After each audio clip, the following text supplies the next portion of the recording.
time has come to discuss designer fragrances for the fall. Ah, there you are, my dear nostrils. Dr. Magnifiscent here. Welcome back to the Nashville Nose. I knew you'd come back. And I'm really glad you are back, because this is the follow-up to my 2022 fall time niche fragrances video. Right there, in case you missed it. Today, however, is all about designer scents, perfect for the fall time of 2022. And this video will also disprove the rumors that I'm a niche fragrance snob, despite what you've heard. Although, yeah, I do tend to gravitate towards the niche side of things, because more times than not, niche fragrances are usually a bit more creative, more unique, and better performing. I mean, niche perfume brands are classified as niche because for the vast majority of them, all they do is make nothing but fragrance. So that begs the question, what makes a fragrance designer? By definition, it usually means they're produced from a brand which also designs and sells clothing. And it's somewhat of a rare thing to find designer scents to satisfy your right brain, because that industry seems to be more in the mindset of making money. So they're usually more safe, more mass appealing, and more likely to just smell generic like a million other things already out there. The old, hey, if it ain't broke, don't fix it, right? Mentality. And it can get aggravating for us fragrance aficionados when these big design houses actually create the occasional off the beaten path scent you fall in love with because it's so different and special, then all of a sudden, poof!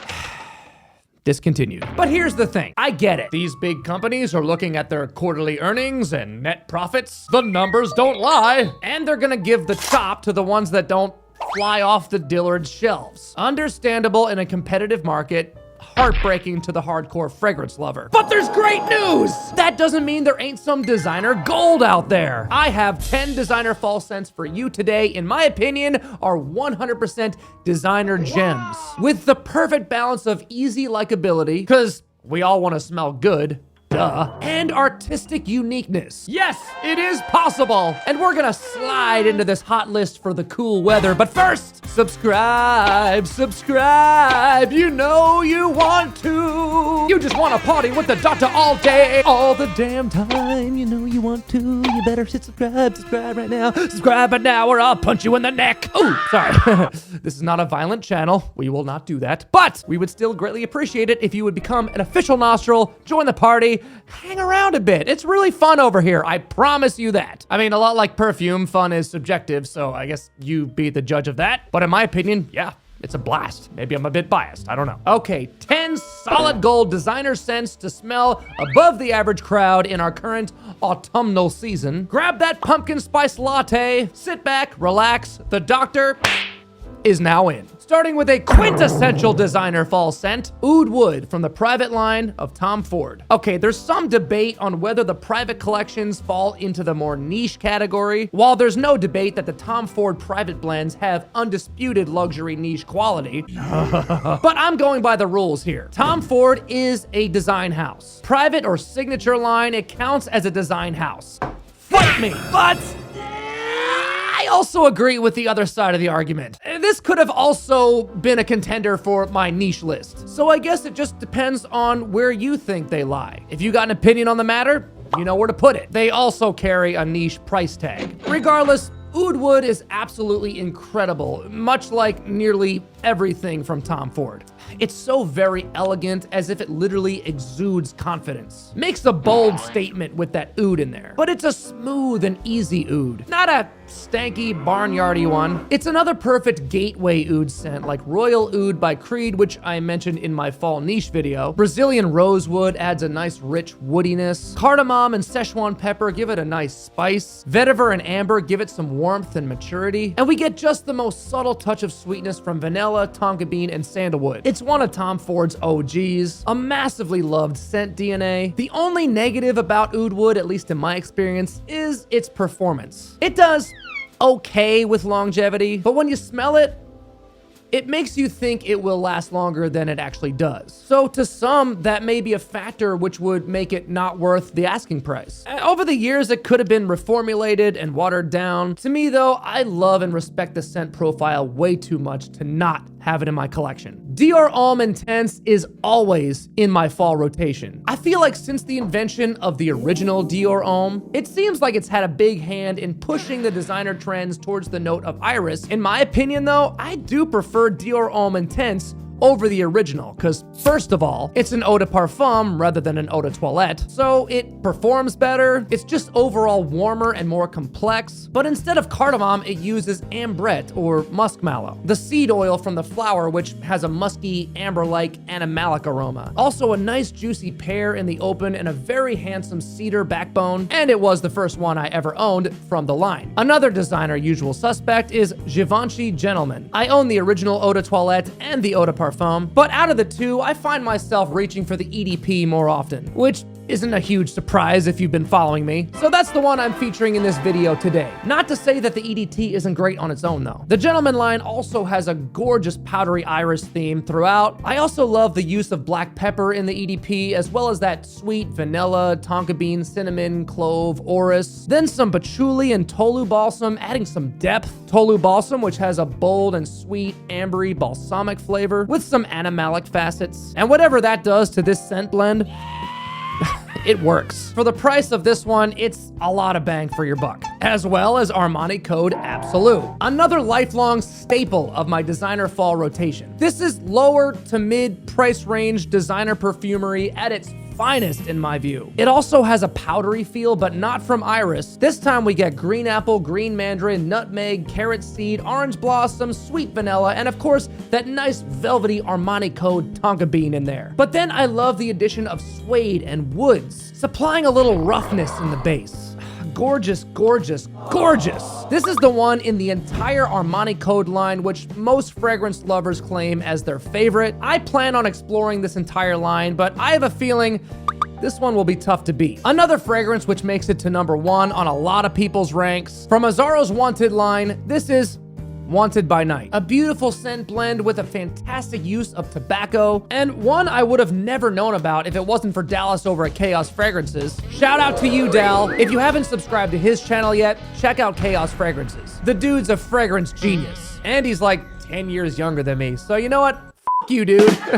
I'm kidding. I love when designer scents utilize tobacco to give their scent blends a nice dose of robustness and distinction. For a fragrance around 30 to 40 bucks, it's at times mind-boggling how incredibly not cheap it smells. This is one of them bargain barrel gems, no doubt. Besides tobacco, we also have cinnamon, red cedar, leather, vanilla, cypress, patchouli, yet balanced with some nice fresh lemon and mandarin orange, and just a touch of incense and cumin to provide a little sexiness. Too much cumin can make a fragrance smell like BO. This has just the right amount. Performance is decent. It's not super long-lasting on me, but I also hear good things about its longevity from other people, so it may just be a skin chemistry thing. But I have to give it my seal of insanely great cheapie. Another famous designer scent utilizing tobacco in such a glorious way is of course Dulce Gabbana's The One Eau de Parfum, which is still my current favorite flanker I've tried thus far. The ultimate fall time dumb reach. I also find it versatile enough to dress up in an office setting, date night, casual hang, daytime, nighttime, suitable to wear all year round. But like all of these on this list, it just smells built for fall. It's also incredibly sexy with this prominent muskiness in there. It's the scent of a good-hearted person. Not something terrible to be pigeonholed into, right? It is popular, very familiar smelling, easy to find at a mall department store, not too expensive. Only caveat for me personally, and something I actually have heard from other reviewers, is again,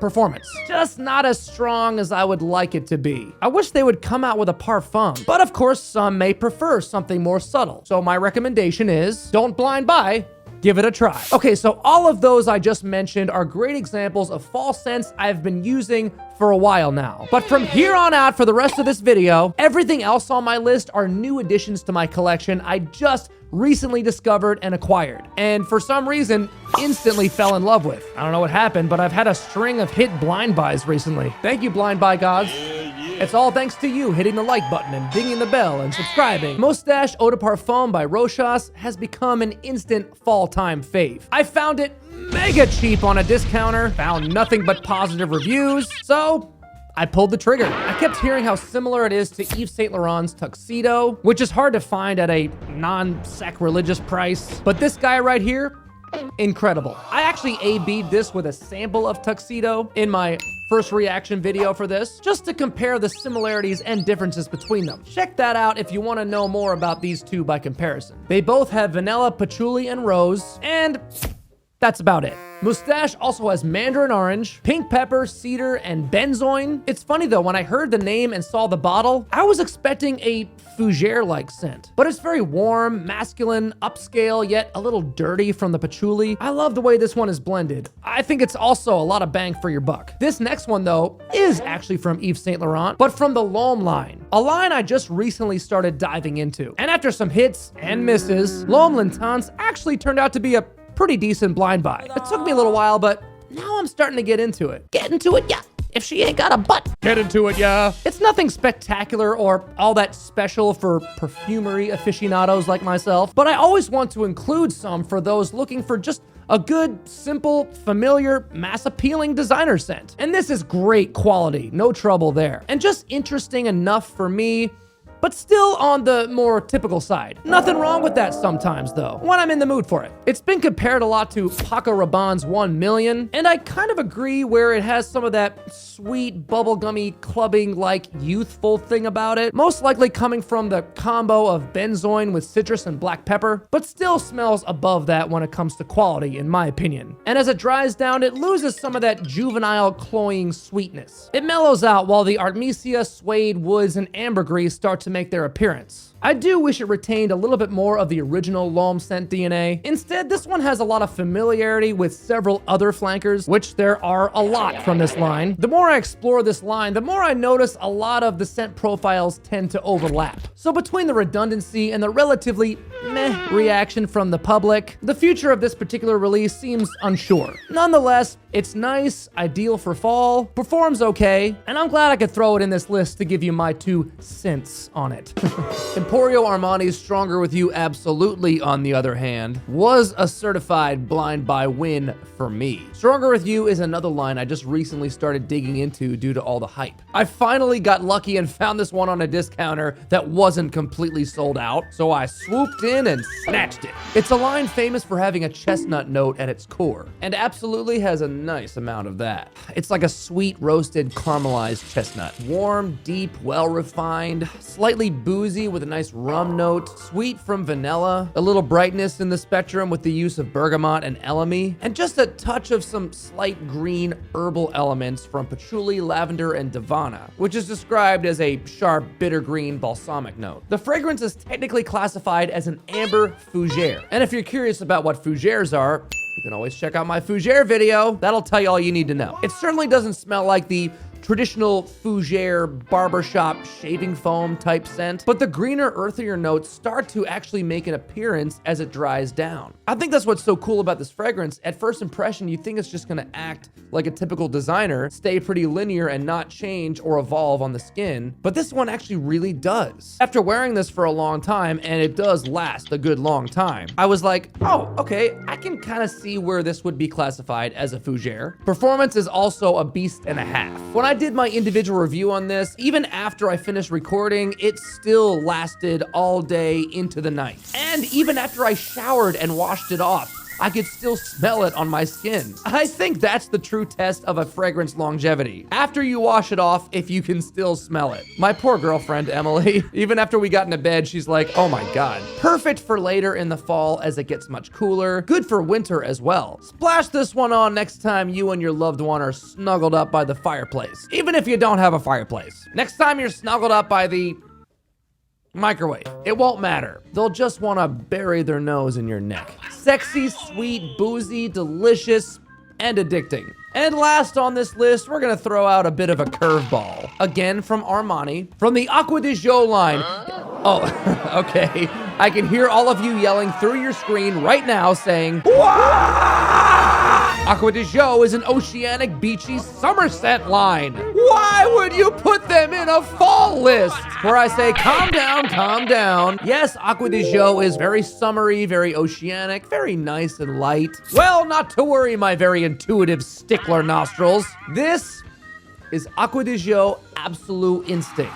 To me, this is the ADG you can get away with wearing in the cooler months. And I would stick to the cooler months, I think. It's a perfectly practical fall scent because it still carries some of that original fresh oceanic Acqua di Gio scent DNA, but darkens it up with amber wood and ebony wood. Then this one also has a seaweed note in the heart, giving it a little bit of a saltiness. And if you told me that this had notes of like amber, vanilla, tonka bean, I would totally believe you. It has that nice roundness and sweetness in there, similar to kind of like what I get with Stronger With You or Code Absolu. Like all of them have a similar name. You've got Armani Code Absolu, Stronger With You Absolutely, Acqua di Gio Absolu Instinct. And I guess Armani just has kind of a signature smell with their absolute type fragrances, but they're all so different and unique and special in their own way. Of course, when I first smelled the open of Absolu Instinct, I was pretty close to writing it off as redundant. And I wonder if that's why Absolu Instinct isn't as popular, because it does take a little bit of time to get there. After you let it dry down, it transforms into this dry,